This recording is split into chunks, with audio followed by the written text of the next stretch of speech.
जोहार नमस्कार। YouTube channel देश की बात से मैं शैलेंद्र कुमार। क्या दुनिया विनाश के मुहाने पे आके खड़ी है? ऐसा मैं इसलिए कह रहा हूँ क्योंकि आप सभी को पता है कि पिछले 2 साल से जिस तरह से दुनिया युद्ध के मुहाने पे आकर के खड़ा हो चुका है, ये पूरे विश्व के लिए एक बड़ा खतरा बन चुका है। विश्व दो खेमे में मुख्य रूप से बंटता हुआ दिख रहा है, एक तरफ अमेरिका और दूसरी तरफ रसिया, चाइना और उत्तर कोरिया वगैरह। लेकिन जिस तरह से अभी पिछले 2 साल पहले जिस तरह से यूक्रेन में रसिया ने यूक्रेन पे हमला करके यूक्रेन और जैसा कयास लगाया जा रहा था कि ये जो लड़ाई है सो सप्ताह भर की लड़ाई रहेगी, लेकिन जिस प्रकार से 2 साल से अधिक का समय बीत चुका है और आज भी रसिया जो है सो पूरी तरह से यूक्रेन को परास्त नहीं कर पाया है, तो कहीं ना कहीं अप्रत्यक्ष रूप से जो है सो यूक्रेन के साथ यूरोप और अमेरिका पूरी तरह से खड़ा है, जिसके कारण से रसिया जो है सो अभी तक यूक्रेन पे अपना जो है पूरी तरह से नियंत्रण नहीं कर पाया। और इसी का परिणाम है कि शुरुआती दौर में तो रसिया को लगा था कि हम बहुत आसानी से यूक्रेन को जीत लेंगे, लेकिन जिस तरह से बैकअप उसको मिला हुआ है यूरोपियन कंट्री और विशेष करके अमेरिका से, वो ये तय करता है कि रूस जो है सो यूक्रेन जीत पाना आसान नहीं है। ये तो हम एक खेमा जो 2 साल पूर्व, और दूसरा खेमा जो है तो इजराइल और ईरान, फलस्तीन और यूं कहें तो गल्फ कंट्री के बीच में बनता हुआ दिख रहा है। और ये शुरुआत कहीं ना कहीं इजराइल के ऊपर जो हमला किया गया था उससे इसका शुरुआत होता है। और देखा जाए तो इजराइल अभी लगातार पिछले 4-6 महीने से जिस प्रकार से इजराइल जो है सो फिलिस्तीन को तो पूरी तरह से नेस्तो नाबूद करने के बाद अब जिस तरह से उसके सपोर्ट में ईरान खड़ा हुआ है, और अब ये जो लड़ाई थी फिलिस्तीन एक बहाना था, टारगेट कहीं ना कहीं ईरान था, जिसका जीता जागता सबूत 22 तारीख को पूरी तरह से दिख गया। ऐसे तो ईरान और इजराइल आमने सामने की लड़ाई लड़ रहे थे और दोनों अपनी शक्ति का प्रदर्शन एक दूसरे देश के ऊपर कर रहे थे, और कहीं ना कहीं शुरुआती दौर में ईरान को नुकसान होता हुआ दिखा, लेकिन जिस तरह से ईरान कमबैक किया और उसके जितने भी सुरक्षा घेरा है इजराइल के पास, जितना भी सिक्योरिटी का जो इंतजाम था, डिफेंस सिस्टम का इंतजाम था, उसको भेदते हुए जिस तरह से इजराइल के ऊपर ईरान का हमला हुआ, ये जो है सो तीसरे विश्व युद्ध की ओर दुनिया को ले जाने के लिए मैं समझता हूं कि आगे बढ़ चुका है।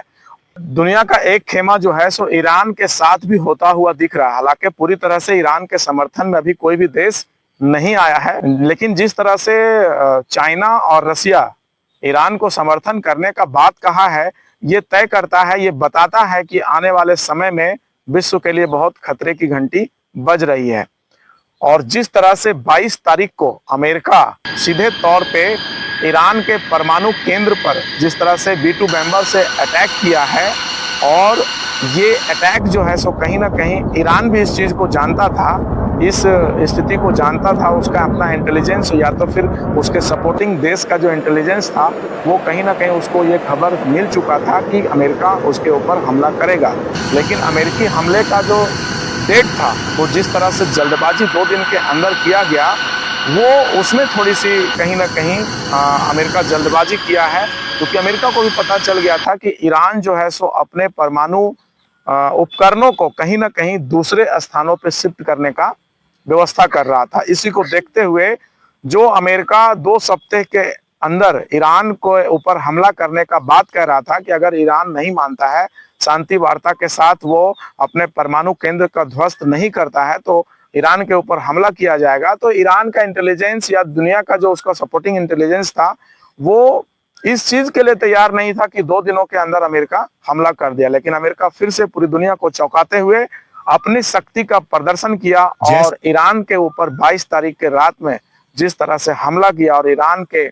जो भी परमाणु केंद्र थे, तीनों सेंटर, उसको पूरी तरह से ध्वस्त करने का दावा तो कर रही है। हालांकि अभी इसकी पुष्टि नहीं हुई है, क्योंकि ईरान इस बात को मानता है कि उसके ऊपर हमला हुआ है, लेकिन ये नहीं मान रहा है कि उसके जो केंद्र थे वो ध्वस्त हो चुके हैं। बहरहाल दुनिया 2 खेमे में बढ़ चुकी है, और अब अगले 1-2 दिनों में ये तय हो जाएगा कि चाइना, रसिया और उत्तर कोरिया जो लगातार ईरान का समर्थन करने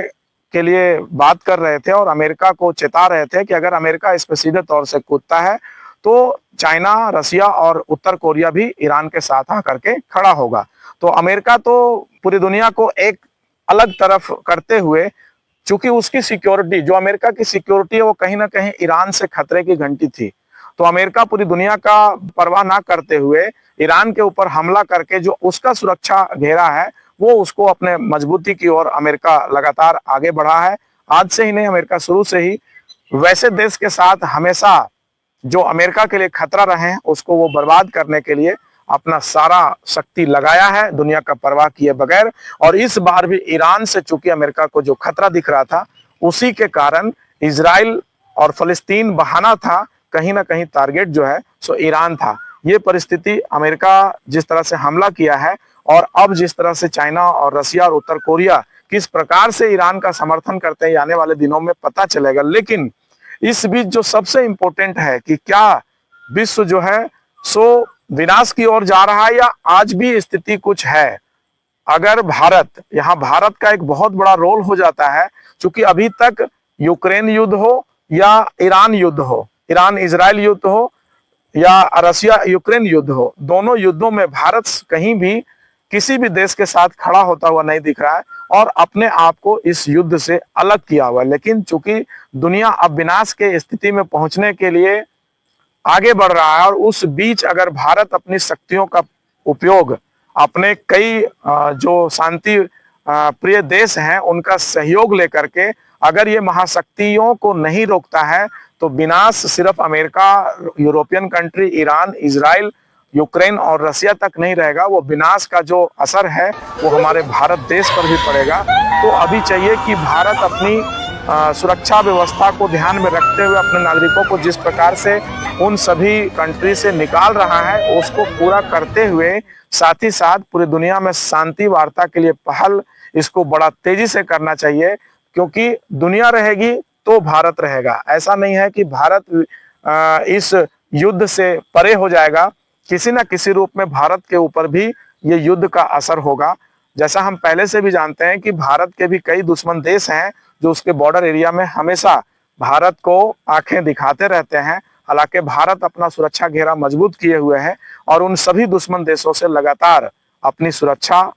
करने के लिए सक्षम है और इसी को ध्यान में रखते हुए लगातार भारत अपनी शक्तियों को बढ़ा रहा है। लेकिन अपनी सुरक्षा के साथ साथ जो कूटनीतिक वार्ता है पूरे विश्व स्तर पर, वो भारत को मजबूत करना होगा और कई सहयोगी देशों के साथ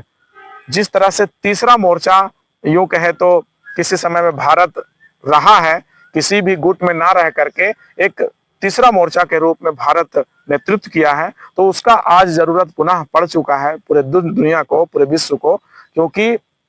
भारत ही एक वैसा देश है जिसके पूरे विश्व से लगभग अच्छे संबंध है। तो इस स्थिति में पहल करने की आवश्यकता है और वो भारत निश्चित रूप से करेगा। और भारत अकेला नहीं, विश्व के कई देशों को साथ ला करके एक तीसरा मोर्चा बना करके शांति वार्ता के लिए आगे बढ़ना चाहिए। नहीं तो दुनिया विनाश के ऊपर लगातार आगे बढ़ रही है। जिस तरह से अमेरिका ईरान के ऊपर हमला किया है और उसके बाद जिस तरह से ईरान जो है सो अपने बैलिस्टिक मिसाइलों से इजराइल के ऊपर हमला किया है, ये आने वाले दिनों में बढ़ेगा। घटने का कोई स्थिति सामने नहीं दिख रही है। बहरहाल क्या दुनिया का परिस्थिति बनेगा, हम सभी को भी सजग रहना चाहिए और अपने अपने स्तर से कामना करना चाहिए कि विश्व शांति की ओर दुनिया बढ़े और शांति स्थापित हो। मैं लगातार आप सभी के साथ बना रहता हूँ, पुनः आगे भी बना रहूंगा और इस जो विश्व युद्ध की स्थिति है उससे जो भी खबरें बनेगी वो मैं लगातार आपको दिखाता रहूंगा। आप सभी को पुनः मेरे चैनल को सपोर्ट करने के लिए बहुत बहुत धन्यवाद। जोहार, जय हिंद।